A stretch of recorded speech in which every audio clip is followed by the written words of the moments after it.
Pourquoi l'immobilier devrait-il se cracher? C'est une question qui se pose, donc on va donner une réponse. Je te dis à tout de suite.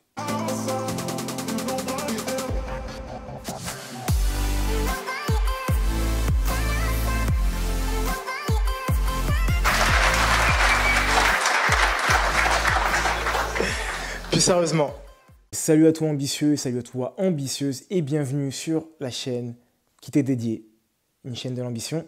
Je me présente si tu ne me connais pas encore, et ça c'est pas normal déjà que tu ne me connaisses pas encore, mais imaginons que tu ne me connais pas encore. Je m'appelle Roméo, je suis courtier en prêt immobilier, également investisseur et marchand de biens depuis maintenant 1 an, marchand de biens. Et donc du coup cette chaîne elle est dédiée à l'investissement immobilier dans toute sa palette, d'accord? Aujourd'hui on va aborder un thème, juste avant ça, je vais te laisser t'abonner, de manière à ce que tu puisses mieux me connaître et que toutes les autres vidéos que je vais t'envoyer, si bien sûr toutefois elles t'intéressent, tu pourras les avoir à travers cette petite notification. Donc tu coches la cloche des notifications de manière à pouvoir recevoir toutes les dernières parutions. Je te laisse quelques secondes et ensuite on va démarrer sur le fameux crash de l'immobilier. Ça y est, je pense que tu viens tout juste de t'abonner. Écoute, félicitations à toi. Félicitations à toi et bienvenue dans cette grande famille d'ambitieux. Donc aujourd'hui, nous allons parler de ce thème-là, qui est l'immobilier va-t-il se cracher? Je vais l'aborder de deux manières, d'accord? Je vais dans un premier temps expliquer les raisons pour lesquelles un produit d'investissement va se cracher, ou peut se cracher, donc se dévaluer. En tout cas, 3 raisons. Okay, il y en a plein d'autres, mais moi je vais donner 3 raisons. Ensuite, je vais donner des contre-raisons aux raisons que je viens d'énoncer, pour faire le lien avec l'immobilier, et ensuite je vais donner 3 raisons réelles, même 4, tiens, donc reste jusqu'à la fin, une 4e raison, 4 raisons qui vont faire que, selon moi en tout cas, l'immobilier va rester stable, d'accord? Donc on y va, on démarre tout de suite avec la première raison pour laquelle un produit d'investissement peut se cracher. Donc on va apparenter ça à un produit quelconque d'investissement et je vais donner comme exemple l'argent, la monnaie, d'accord? Il y a des monnaies qui se revaluent et il y en a d'autres qui se dévaluent. Et sans trop rentrer dans de la macro ou du trading, parce que je pense que je pourrais faire saigner les oreilles plus d'un trader, on va faire vraiment des exemples assez simples, de manière à ce que tu puisses comprendre et que moi-même je ne me perde pas dans mes exemples. Aujourd'hui, les raisons qui vont faire qu'un produit va se dévaluer, donc là je prends l'exemple d'une monnaie, c'est que l'investisseur ou les investisseurs donc, vont perdre confiance envers ce produit-là, envers cette valeur-là. D'accord? L'exemple de la monnaie, ils vont se dire en fait c'est un pays qui est instable, il y a beaucoup trop de liquidités en surface et ou d'autres enjeux économiques ou géopolitiques vont faire que une monnaie peut se dévaluer. C'est pareil pour l'immobilier parce que c'est un produit d'investissement en vrai. Donc une des raisons pour laquelle l'immobilier pourrait se cracher, ce serait que les investisseurs, donc quand je te parle d'investisseurs, je te parle des personnes qui investissent dans le domaine du locatif, mais également les propriétaires de leur résidence principale. C'est un investissement qu'ils font. Il faudrait qu'ils n'aient plus confiance envers ce produit-là.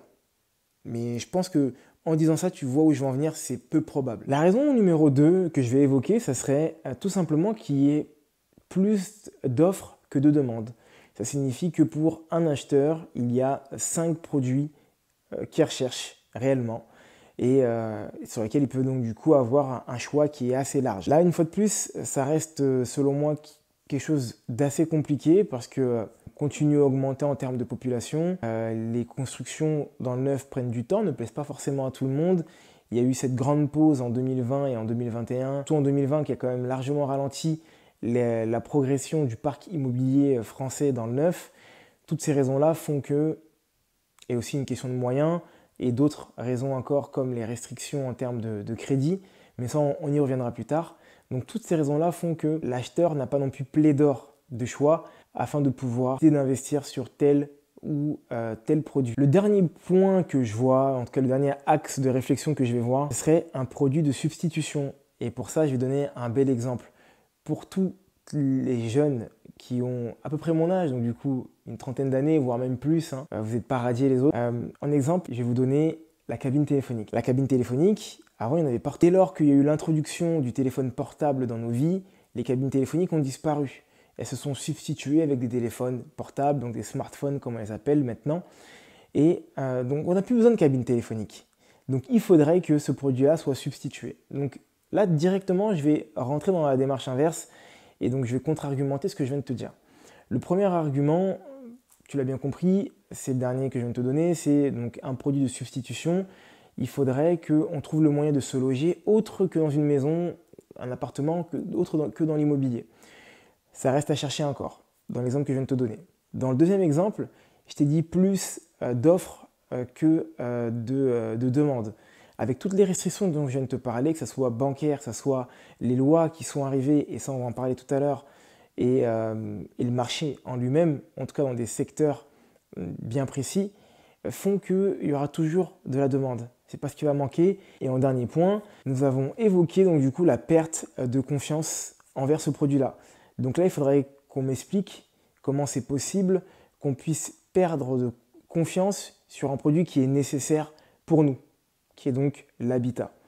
Donc ça, c'est déjà les 3 premiers points qui, selon moi, pourraient faire que l'immobilier ne pourrait pas se maintenir. Maintenant, je vais te donner 4 raisons pour lesquelles, selon moi, l'immobilier va se maintenir. La première des raisons, c'est l'obtention des crédits. Alors, je m'explique. Si tu ne le sais pas encore, mais je pense que tu dois le savoir, depuis maintenant bientôt 2 ans, en tout cas 1 an et demi, les restrictions au niveau bancaire se sont durcies de plus en plus. Il est donc de plus en plus compliqué de pouvoir obtenir un crédit immobilier, que ce soit pour sa résidence principale et encore plus pour un investissement. Donc ça signifie quoi? Ça signifie que les personnes qui ont besoin d'un toit et qui souhaitent être propriétaires de ce toit-là, lorsqu'elles reçoivent un refus, elles ont toujours le même besoin, elles ont toujours besoin d'un toit.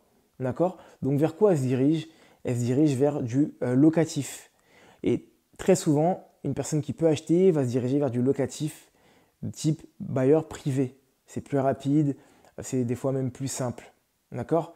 Et ça signifie quoi? Ça signifie que ça va créer des tensions locatives. Donc quand ça crée des tensions locatives, ça fait qu'il y aura toujours de la demande au final. Parce qu'un acheteur d'un bien va être presque persuadé de pouvoir le louer à une personne qui ne peut pas acheter ou qui n'a pas pu acheter pour des raisons qui lui sont propres. En deuxième raison, je vais te donner des raisons géopolitiques. Ouais, je pense que tu le sais, la dernière actu, c'est la guerre qui se passe en Ukraine, donc du coup en Europe. Et ça ramène donc un flux migratoire vers les pays qui ne sont pas encore touchés par cette guerre-là. Je pense à l'Allemagne, mais je pense également et notamment à la France. Et d'ailleurs, pour exemple, depuis le 15 avril 2022, il y a donc l'État qui est allé dans ce sens-là et qui a créé une sorte d'aide, donc un APL pour les personnes qui souhaitent, les familles ukrainiennes qui souhaitent vivre en France, on va y arriver, et donc du coup d'avoir une aide financière. Pour moi, c'est un indicateur qui est fort, parce que lorsqu'une grosse machine comme l'État en tout cas décide de faire quelque chose, elle ne le fait pas par hasard. Elle sait très bien qu'il va y avoir un flux migratoire pendant une période donnée. La période donnée, on ne la connaît pas, ok? La guerre ne va pas être éternelle, même s'il y a déjà eu des guerres de 100 ans, néanmoins, elle va s'arrêter à un moment. Mais pendant ce temps-là, on a besoin de loger ces personnes-là. Et donc du coup, l'aide que l'État décide de fournir à son pays voisin, qui est donc l'Ukraine, ramène plus de personnes dans son territoire et donc va mathématiquement ou techniquement augmenter la demande. En sachant qu'aujourd'hui, grâce à cette aide-là que l'État offre aux familles ukrainiennes, c'est une garantie supplémentaire pour les bailleurs de se dire « Ok, ils vont pouvoir payer leur loyer ». Un autre point que j'ai envie de t'évoquer, c'est l'énormité du pourcentage sur le PIB français. Il faut savoir que l'immobilier, dans toute sa grandeur avec un grand I, représente 20%. En tout cas en 2021, représentait 20% du PIB français. C'est énorme. 20% du PIB français. Et là, je te parle vraiment de l'immobilier avec tous ces acteurs, que ce soit le notaire, l'agence immobilière, les artisans, les photographes qui font des photos pour les biens, les formateurs en immobilier, toutes ces personnes-là qui gravitent autour de l'immobilier, les promoteurs immobiliers, les marchands de biens, et j'en passe, font tourner la machine à hauteur de 20%. Donc, je ne pense pas qu'une aussi grande part du gâteau puisse être touchée En tout cas, si elle doit être touchée, ça ne va pas être comme ça et pas maintenant. Donc voilà, c'est un autre indicateur qui, selon moi, me fait comprendre, en tout cas me fait dire que c'est pas de maintenant que l'immobilier va se crasher. Et en dernier point, je l'ai évoqué tout à l'heure sur la deuxième raison du maintien de l'immobilier. En tout cas, la deuxième raison que je t'avais énoncée tout à l'heure, excuse-moi, c'était au niveau de l'offre et la demande. Et du coup, avec la nouvelle loi énergétique qui est sortie et qui est parue, j'ai pas fait de vidéo là-dessus parce que je me suis dit qu'il n'y avait pas d'intérêt. Il y a déjà énormément de personnes qui ont fait de vidéos là-dessus. Mais après, si besoin, n'hésite pas en commentaire de me dire si tu veux que je te donne mon point de vue. En tout cas, moi, ce que j'ai pu avoir comme intérêt à cette nouvelle loi qui vient taper sur les doigts des petits bailleurs et qui peut servir ou desservir en fonction de la stratégie que tu vas avoir.